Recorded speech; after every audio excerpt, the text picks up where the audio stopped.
এক জঙ্গলে থাকতো এক বুড়ো কাঠবিড়াল, যার চোখে ছিল গভীর চিন্তা। সে ছিল একাকী, কারোর সঙ্গে তেমন মিশত না।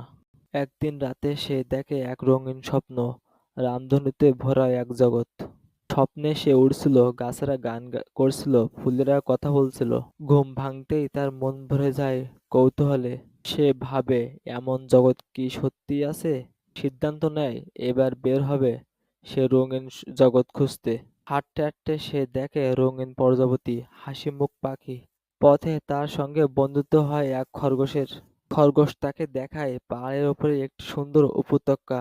সেখানে ছিল রঙিন ফুল, নাচতে নেমেতে থাকা পাখিরা। কাঠবিড়ালির মন ভরে যায় আনন্দে। সে প্রথমবারের মতো হাসে, গান গায়। সে বুঝতে পারে এটা তার স্বপ্নের জগৎ নয়, তার মনই রঙিন হয়ে গেছে। সবার ভালোবাসায় তার মন বদলে গেছে। সে এখন আর একাকী নয়, অনেক বন্ধু, অনেক হাসি। শেষমেশ সে শিখে সত্যিকারের রঙিন জগৎ সৃষ্টি হয় হৃদয়ের ভিতরেই।